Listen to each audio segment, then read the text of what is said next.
이번 시간에는 근골격계 보도록 하겠습니다. 근골격계에서 먼저 어, 가끔 이제 한두 문제씩 나올 수 있는 부분이고요. 자주 나오지는 않는 부분이라서 중요하게 봐야 되는 개념적인 것과 간호 같은 것들, 이런 것들 중심으로 기억을 하시면 될 것 같아요. 먼저 수근관 증후군은 왜 나타나느냐 하면 수근관 내 우리 그 혈관과 신경을 둘러싸고 있는 인대가 이렇게 지붕처럼 덮고 있는데 이 지붕처럼 덮고 있는 그 한정된 공간에 염증 같은 것들이 발생하게 돼서 정중신경을 압박을 하게 돼서 손가락의 저림감 같은 것들, 무감각 이런 것들이 나타나는 것입니다. 그래서 수근관을 덮고 있는 인대가 붓거나 두꺼워져서 나타나는 것이고, 손목을 많이 쓰는 사람들, 컴퓨터 사무직으로 컴퓨터 많이 쓰는 사람들이나 아니면 요리하는 사람들, 이렇게 손목을 많이 쓰는 사람들한테서 나타날 수 있고, 혈액투석 환자에서도 투석하면서 이 혈관에, 상완에 있는 혈관에 계속 바늘을 찔러서 자주 나타날 수 있습니다. 증상은 중요한데요. 엄지와 검지, 중지에 이 세 개의 손가락에 감각이 둔화되고 통증이 있고 마취한 것처럼 얼얼한 느낌, 저린 감각, 이런 것들이 밤에 더 심해지는 증상이 나타날 수 있고요. 요게 아주 이 통증이 심해진다 하면 이 손가락에만 국한되는 것이 아니라 상지와 목 기저부에로 통증이 방사될 수가 있습니다. 그래서 이런 방사통이 나타날 수가 있고요. 요거를 치료하지 않고 계속 방치하게 되면 엄지손가락이 위축되는 그런 모습을 볼 수가 있습니다. 그래서 여기 보시면 이렇게 엄지손가락이 안으로 구부러져서 굴곡된 상태로 위축되어 있는 걸 볼 수가 있고요. 이렇게 정중신경을 열어서 정중신경을 압박하고 있는 부분을 완화시켜 주게 되면 수술하고 나면 이렇게 엄지손가락이 위축되었던 것들이 펴지면서 이런 정상적인 상태로 돌아올 수가 있습니다. 진단은 티넬 징후와 판넬 검사를 하게 되는데, 티넬 징후는 손목 부위의 정중신경을 정중신경을 가볍게 톡톡 두드리게 되면 저림증이 엄지손가락, 두 번째 손가락, 세 번째 손가락에 저림증이 유발되는 것이고요. 판넬 검사는 양손등을 마주대고 손목을 90도로 굴곡시켰을 때 이상 감각이 엄지손가락, 검지손가락, 중지에 나타나게 되면 양성이다, 이렇게 이야기를 해서 수근관 증후군으로 진단을 하게 됩니다. CTS 환자의 간호는 휴식하고 안정하는 것이 좋고, 일단 손목을 많이 구부리지 않도록 하는 것이 좋습니다. 그래서 일을 하면서도 손목에 손목 보호대를 해서 손목을 좀 덜 사용할 수 있도록 하는 것이 좋고요. 그 다음에 엔세이드계 약물, 스테로이드제 약물을 투약을 하게 되고, 이거는 단시간에 통증 완화를 위해서 사용하는 것이고, 근본적인 원인을 제거해서 치료하는 방법은 아닙니다. 그래서 단기간으로 통증 완화를 시킬 때 이런 약물들을 사용을 하지만, 스테로이드제 같은 경우에는 장기적으로 사용하기가 어렵겠죠. 수술 후에는 손가락 색깔, 모세혈관이 충만되는지 온도감 측정을 하고, 손과 팔을 24시간 동안 올리고요. 부목과 굴곡을 방지시키고, 얼음찜질과 진통제를 사용하고요. 처방된 진통제를 사용하고, 4주에서 6주간은 무거운 물건을 드는 것을 금지해야 됩니다. 그 다음에 골절 보시면, 골절 종류에 대해서 한번 정리를 하시고 넘어가시는 게 좋을 것 같아요. 그래서 단순 골절과 복합 골절을 이제 상처 상태에 따라서 크게 두 가지로 나누는데, 폐쇄 골절이냐 개방 골절이냐 요거를 구분을 하게 되고요. 폐쇄 골절인 경우에는 그냥 그 피부에 손상이 없이 뼈만 골절이 일어났을 때 폐쇄골절이라고 얘기하고, 개방골절 같은 경우에는 피부에 손상까지 일어나서 안에 있는 뼈들이 바깥으로 노출이 되는 경우. 그래서 개방골절이 폐쇄골절보다 감염의 위험성이 더 크고 치유하는데 더 오랜 시간이 걸릴 수가 있고요. 감염으로 인해서 다른 합병증들이 더 나타날 수 있는 위험한 상황이 될 수가 있습니다. 골절 형태에 따른 분류로 이렇게 분류를 볼 수가 있고, 골절선의 방향에 따라서 분류도 할 수가 있는데, 요거를 한번 정리를 해보고 여러분들이 이 빈칸에다가 이게 어떤 골절을 의미하는지 정리를 하시면 좋을 것 같아요. 자, 하나씩 보시면 폐쇄성 골절, 개방성 골절 아까 설명드렸고, 이제 선상골절은 이렇게 선의 형태로 골절이 된 거를 이야기를 하고요. 사선골절인 경우에는 사선으로 골절이 일어난 것을 얘기하고, 종선골절은 이 골절선이 뼈의 종측에 평행하게 이렇게 세로로 골절한 불완전한 골절을 이야기를 하고요. 횡선골절은 이 축에서 90도 방향으로 이렇게 가로로 골절이 된 거를 횡선골절이라고 얘기하고요. 나선골절은 이렇게 회전하는 것처럼 둥글게 나선형으로 골절이 되는데, 이런 경우에는 팔이나 다리가 비틀어지면서 뼈가 이런 식으로 골절이 되는 경우 나선골절이라고 얘기를 합니다. 그 다음에 전이골절이라는 거는 골절편이 골절선에서 분리돼서 이 정복을 시킬 때 제대로 원 위치를 돌려놔야 되는 그런 골절을 전이골절이라고 이야기를 하고요. 분쇄골절인 경우에는 뼈가 부서진 상태예요. 그래서 2개 이상의 조각으로 나누어져서 부서진 형태를 분쇄골절이라고 하고요. 매복골절은 이렇게 사선 형태로 골절이 일어난 다음에 위에 있는 뼈나 아래에 있는 뼈가 한쪽으로 함입되는 경우, 그래서 박히는 경우, 이런 경우를 매복골절이라고 얘기하고, 압박골절이나 병리적 골절 같은 경우에는 압박을 주면서 예를 들어서 낙상하면서 고관절이 골절하는 경우, 이런 경우에 압박골절이라고 이야기를 하고요. 대부분 압박골절 같은 경우에는 골다공증 환자들한테서 많이 나타나기 때문에 병리적 골절이라고도 얘기를 합니다.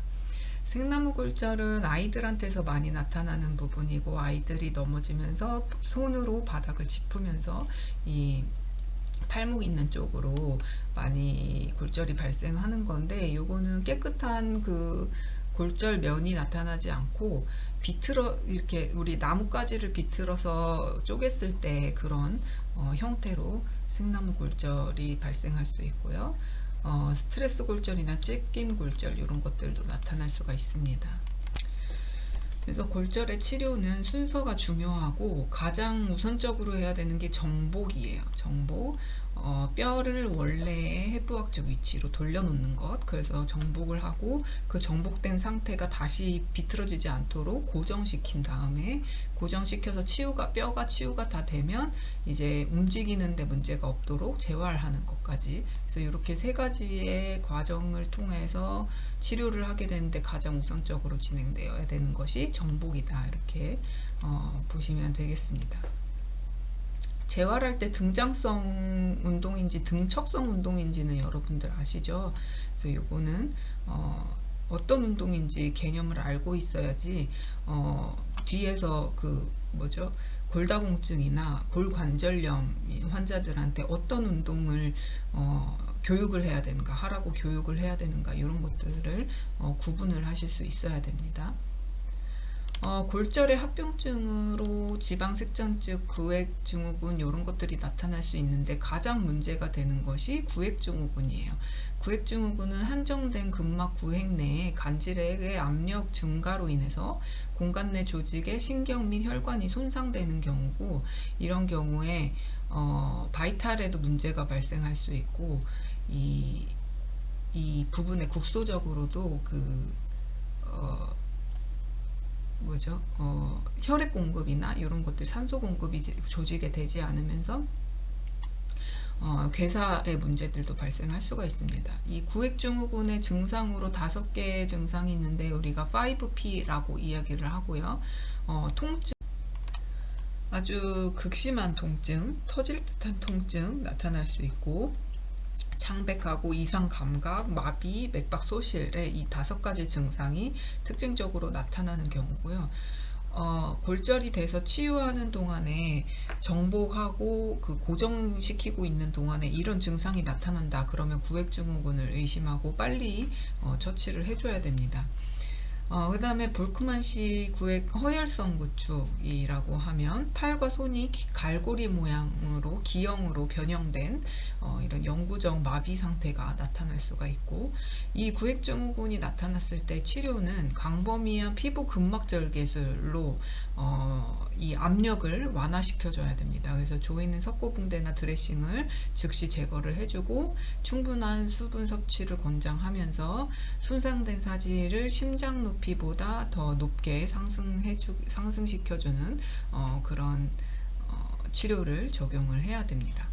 그 다음에 또 중요한 부분이 골절에서 이제 골절을 고정시키기 위해서 석고붕대를 적용했을 때 석고붕대 적용 시의 간호중재도 중요합니다. 그래서 건조시킬 때 실내 온도가 적당하게 해서 선풍기를 가지고 말릴 수는 있는데 드라이기나 히터 같은 것들은 국소적으로만 열을 줄 수가 있기 때문에 사용을 금지해야 되고, 윈도우를 냈을 때 밑단 부위에서 CMS를 사정을 해야 됩니다. 그래서 색깔이나 발가락, 손가락 끝부분의 색깔이나 온도, 그 다음에 감각 이런 것들 사정을 해줘야 되고요. 손상 부위를 상승시키고 냉적용으로 아이스백 적용으로 부종을 감소시켜 줘야 되고, 구획증후군의 증상 5가지가 있는지를 사정을 매번 해줘야 됩니다. 그래서 이런 증상이 있을 때는 이 석고붕대를 즉시 제거를 해줘야 되는 부분이고요. 가려움증이 있을 때 이거 중요해요. 가려움증이 있을 때 목걸이나 연필, 자 같은 걸 넣어서 석고붕대 안쪽을 긁지 않도록 교육을 해주고요. 가려움증 있을 때 반대 부위에다가 얼음을 대주거나 진통제를 투여해서 조금 완화시켜 줄 수 있습니다. 그리고 땀띠가루나 녹말가루, 우리 그 베이비 파우더 같은 이런 것들 사용 금지를 해야 되고, 화장실 사용하거나 샤워할 때 석고붕대 부위가 젖지 않도록 보호를 해줘야 되는 부분이 있고요. 그 다음에 석고붕대 시에 뼈 돌출 부위는 베개로 지지를 해서 그 부분에 압력이 국소적으로 가지 않도록 해줘야 되고요. 눈에 띄게 배액이 있거나 곰팡이 냄새가 나거나 열감이나 통증이 있는지 사정을 해주고, 손상 근육에는 등척성 운동을 적용을 해서 근력을 유지를 시켜줘야 됩니다. 그리고 복부를 덮는 석고붕대를 하게 되면 12지장 급성 폐색으로 인해서 석고붕대 증후군이 발생할 수 있어요. 그래서 석고붕대 증후군이 나타나게 되면 오심구토, 복부 팽만, 통증 이런 것들이 나타날 수 있기 때문에 사정을 해주고, 이런 문제가 발생하게 되면 급성 폐색이 나타나게 되면 비위장관을 삽입해서 감압하고 석고붕대를 제거를 해주게 됩니다. 이런 부분들, 간호중재로 되어야 되는 부분들 여러분들이 숙지를 하시고, 견인의 종류가 있어요. 견인의 피부견인과 골격견인이 있고, 피부견인의 벅스견인, 루셀견인, 골반 현수견인, 경부견인, 브라이언트 견인 이런 것들이 어떤 견인인지 여러분들 개념을 다시 한번 확인하시고요. 골격견인 같은 경우에는 뼈에 직접적으로 힘을 전달을 시키기 위해서 핀 같은 걸 박은 다음에 견인을 시키는 거, 이런 것들을 기억을 하시면 되겠습니다. 그 다음에 고관절 치환술, 슬관절 치환술을 한번 보겠습니다. 고관절 치환술은 우리 고관절이 그 골절되면서 골두가 상해가지고 골두가 괴사됐거나 아니면 골다공증이 심하거나 이럴 경우에 고관절을 아예 대치를 해서 치환하는 수술을 하게 되죠. 그래서 요 고관절 치원술에서 중요한 부분은 탈구가 되는 것을 예방시키는 것이 중요해요. 그래서 탈구 예방을 위해서 외전 상태를 유지하기 위해서 외전 베개 같은 것들 다리 사이에다가 적용을 해주고요.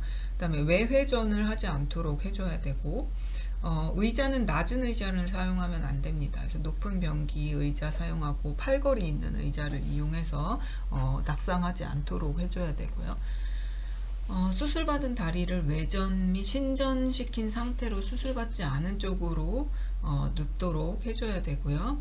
그 다음에 수술 후에 첫날부터 침상 운동을 시행하면서 얼리 엘리베이션을 권장을 해줘야 되고요.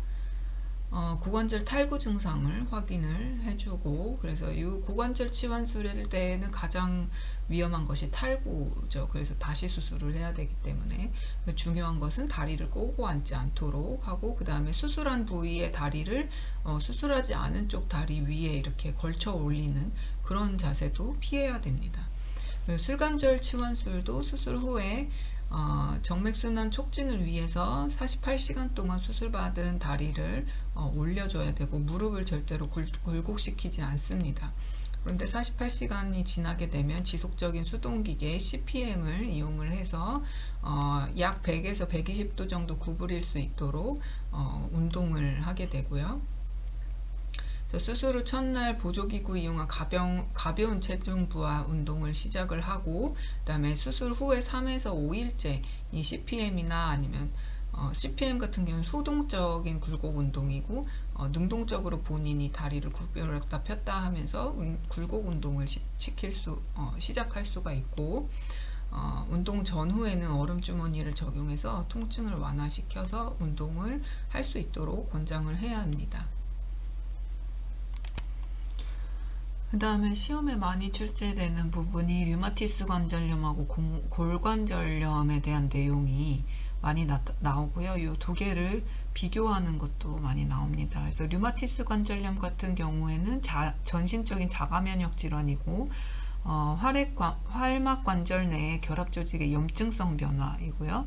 요거는 좀 젊은 사람들 30에서 50대 여성에게서 호발이 되고, 감염 과정에 의한 자가면역 질환이에요. 그래서 요거는 자가면역 질환이고 류마티스성 질환이기 때문에 혈액 검사를 했을 때 류마토이드 팩터 같은 것들이 검출이 되겠죠. 그리고 요 골관절염 같은 경우에는 국소적 관절의 점진적인 관절 연골의 소실이고 만성적으로 비염증성 질환이면서 나이가 많은 사람들한테서 나타나는 것입니다. 그래서 국소적이고 류마티스 관절염은 전신적으로 나타나는 것이고, 이렇게 개념을 잡고 가셔야 되고요. 류마티스 관절염 같은 경우에 증상은 대칭적으로 나타나고요. 아침에 강직 증상이 1시간 이상 지속이 되는데 움직일수록 악화가 돼요. 그래서 쉬어줘야지 조금 더 편해지는 것이고, 류마티스성 결절로 손목이나 손 변형이 나타날 수가 있습니다. 골관절염 같은 경우에는 비대칭적으로 나타나고, 관절 부위에 국소적으로 통증이 나타납니다. 이거는 휴식하면 좀 완화가 돼요. 그리고 강직 같은 경우에는 아침에 나타나거나 오래 앉아 있다가 이럴 때 발생할 수 있는데, 통증은 15분 내에 호전이 됩니다. 그리고 움직일수록 완화가 되기 때문에 조금 움직이고 걷기 해주고 이렇게 해주는 것이 좋죠. 그래서 해부든 결절이나 부차드 결절 같은 경우가 이 골관절염에서 나타날 수 있는 결절이고요. 진단을 보시면 류마티스 관절염 같은 경우에는 류마토이드 팩터가 양성으로 나타나게 되고, 요거랑 같이 보면서 이 핵항체도 같이 보게 되고요. 증가된 것을 볼 수가 있고, ESR이 증가되거나 혈액 검사를 하거나, 혈액 검사 같은 경우에는 그 혈액 내에 염증이 있는 것을 실제로 흡입해서 그거를 검사를 하는 거고요. 골관절염 같은 경우에는 환자의 나이나 유병 기간, 관절 침범 양상이나 증상 같은 것들, 이런 것들을 종합해서 진단을 하게 되고, 골관절염은 류마티스성 질환이 아니기 때문에 류마토이드 팩터는 음성으로 나타나게 될 거예요. 치료는 류마티스 관절염인 경우에 약물 치료로 엔세이드계, 진통제 이런 것들 사용하게 되고요.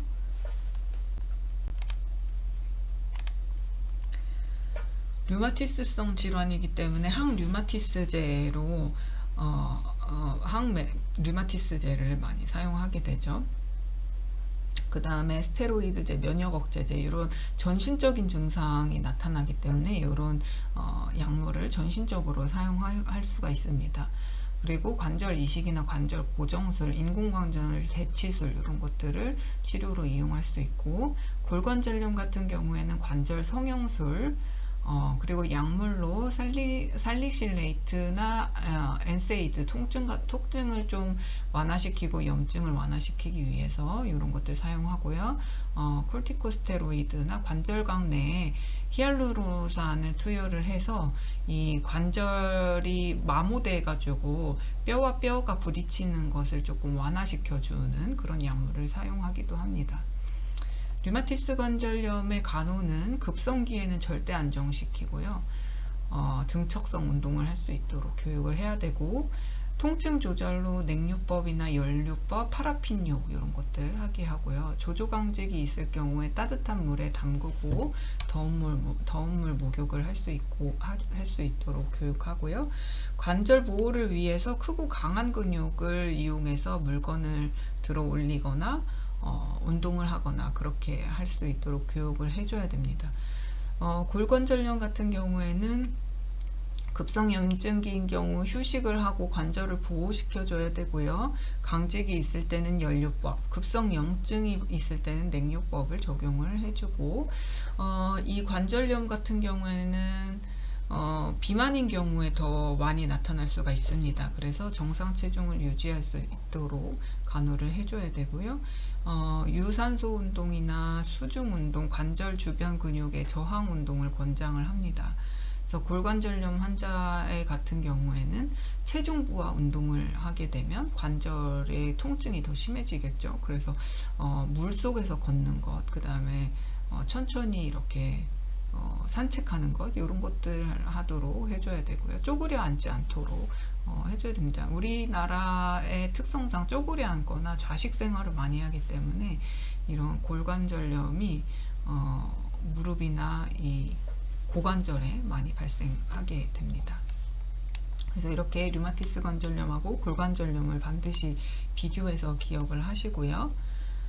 그 다음에 골다공증 한번 보시면, 골다공증은 뼈에서 무기질이 빠져나가서 골밀도가 감소하고 병리적 골절이 생기는 대사성 질환입니다.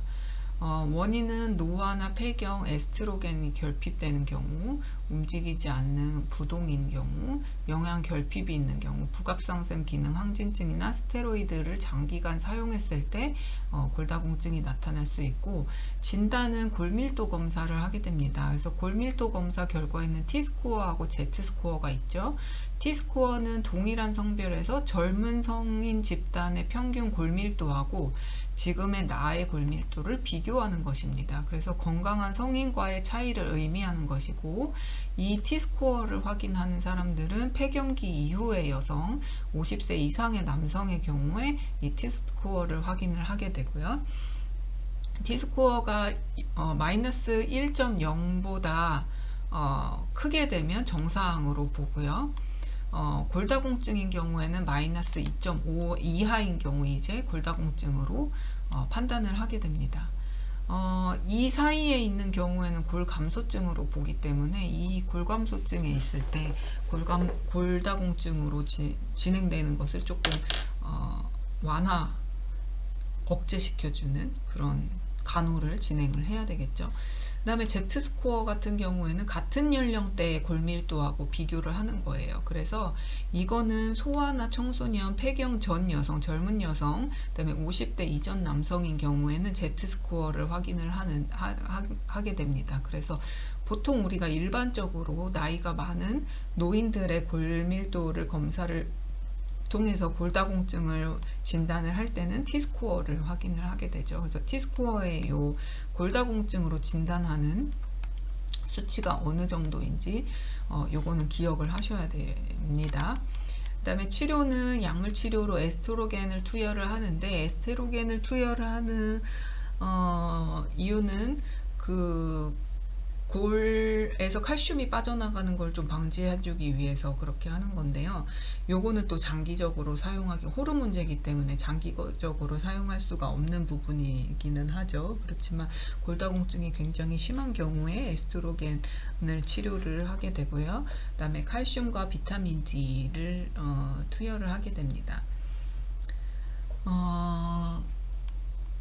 그리고 비스포스포네이트 같은 경우에는 골세포가 파괴되는 거를 억제시켜주는 약물이고, 이 성분의 약물이 포사맥스라는 약물을 많이 쓰죠. 그래서 여러분들이 많이 보실 거예요. 포사맥스라는 약물은 골다공증 치료 약물이다, 이렇게 연결을 하시고요. 이 포사맥스는 식도염을 유발하기 때문에 아침에 다량의 물과 복용하고 바로 눕지 않고 1시간 이상 앉거나 걷도록 해야 됩니다. 그래서 아침에 복용하는 건 다량의 물과 복용하면서 먹고 바로 눕지 않도록, 그리고 그 일주일에 한 번씩 복용하는 거기 때문에 날짜를 잘 맞춰서 잊지 않고 복용할 수 있도록 해줘야 됩니다.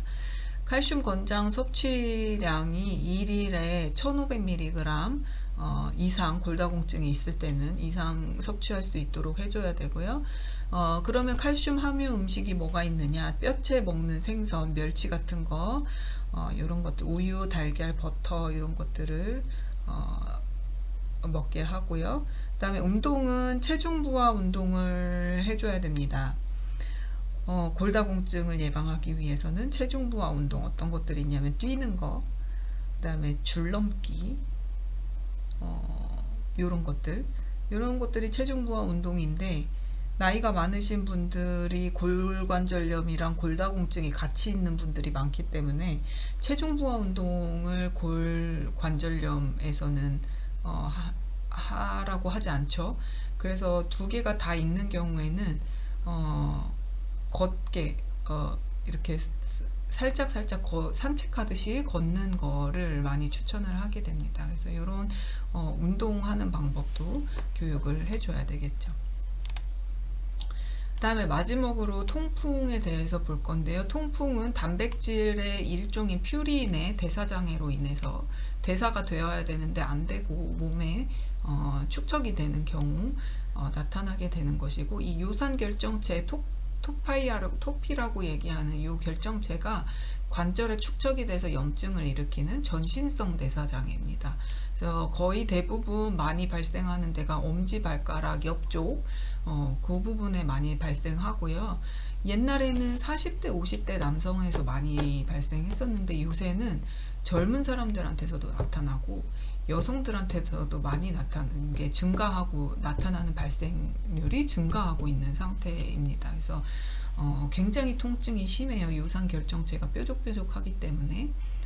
그래서 이런 통증이 심한 질환이고요. 그래서 증상이 종창이나 출혈, 열감, 근막과 건에 침범하는, 그리고 통증에 민감해서 스치기만 해도 매우 아파하는 통증이 나타날 수 있고, 만성으로 진행되면 조조강직도 나타날 수가 있습니다. 그래서 이런 식으로 요산결정체가 여기 엄지발가락에 있는 부분에 쌓이게 되고 염증성 질환이 되게 되겠죠, 발생이. 그래서 국소적으로 처음에는 이렇게 국소적으로 종창이 일어나고 빨갛게 붓고 이렇게 열감이 있고 이런데, 얘가 이제 치료가 제대로 되지 않으면 전신적으로 문제가 될 수가 있어요. 전신적으로 증상이 나타날 수가 있고요.